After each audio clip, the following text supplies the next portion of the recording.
இன்றைக்கி என்ன பண்ண போகிறோம்னா முட்டையை வச்சு ஒரு டிஃப்ரெண்ட்டான ரெசிபி தான் பண்ண போகிறோம் ஃப்ரெண்ட்ஸ். வாங்க எப்படி பண்ணுதுன்னு பார்க்கலாம். அதுக்கு வந்து நான் சன்ஃப்ளவர் ஆயில் எடுத்திருக்கேன் ஃப்ரெண்ட்ஸ்.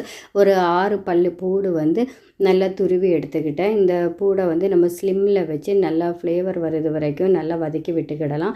இப்போ வந்து வதக்கியாச்சு. அப்புறம் வந்து பாதி வந்து கேப்சிகம் எடுத்திருக்கேன். இதை குட்டி குட்டி பீஸாக கட் பண்ணி எடுத்திருக்கேன். இந்த கேப்சிகத்தையும் கொஞ்சம் வதக்கிடலாம். 2 குட்டி தக்காளி வந்து கட் பண்ணி எடுத்திருக்கேன். இதுக்கு தேவையான அளவு உப்பு சேர்த்து இதையும் கொஞ்சம் நல்லா வதக்கிக்கிடலாம் ஃப்ரெண்ட்ஸ். இது வந்து நல்லா வதங்கட்டும்.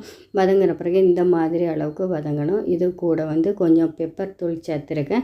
இந்த பெப்பர் தூளையும் நம்ம நல்லா வதக்கிக்கிடுவோம். அப்புறம் வந்து கொஞ்சம் மொசரல்லா சீஸ் வந்து ஆட் பண்ணியிருக்கேன். இந்த மொசரல்லா சீஸ் வந்து இந்த முட்டைக்கு வந்து ரொம்ப ஒரு நல்ல ஃப்ளேவர் கொடுக்கும். கொஞ்சம் வித்தியாசமான டேஸ்ட்டில் இருக்கும் ஃப்ரெண்ட்ஸ். அப்புறம் இது வந்து நல்லா வதங்கின உடனே 3 முட்டையை தான் வந்து நம்ம எடுத்து இதில் வந்து கொட்டி ஊற்றிக்கிட போகிறோம் ஃப்ரெண்ட்ஸ். இது வந்து குழந்தைகளுக்கு வந்து காலையில் பிரேக்ஃபாஸ்ட்டாகவும் கொடுக்கலாம்.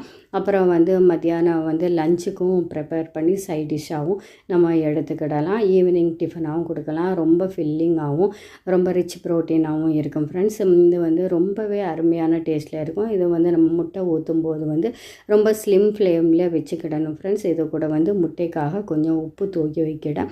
அப்புறம் வந்து வத்தல் தூள் வந்து லைட்டாக தூக்கிக்கிடேன். இதை வந்து ஒரு 5 நிமிஷம் நல்லா மூடி போட்டு நல்லா ஸ்லிம்மில் வச்சு நம்ம வேக வச்சோம்னா இந்த முட்டை ரெசிபி ரெடி ஃப்ரெண்ட்ஸ். ரொம்ப டேஸ்ட்டாகவும் ரொம்ப டிஃப்ரெண்ட்டாகவும் இருக்கும். குழந்தைகள் வந்து திருப்பி திருப்பி இதை பண்ணி கேட்பாங்க. நீங்களும் உங்கள் வீட்டில் பண்ணி பாருங்கள் ஃப்ரெண்ட்ஸ். பண்ணி பார்த்துட்டு இது எப்படி இருந்துன்னு கமெண்ட் பண்ணுங்கள் ஃப்ரெண்ட்ஸ். என்னோடய வீடியோ பிடிச்சிருந்தா லைக் பண்ணி ஷேர் பண்ணி சப்ஸ்கிரைப் பண்ணுங்கள் ஃப்ரெண்ட்ஸ்.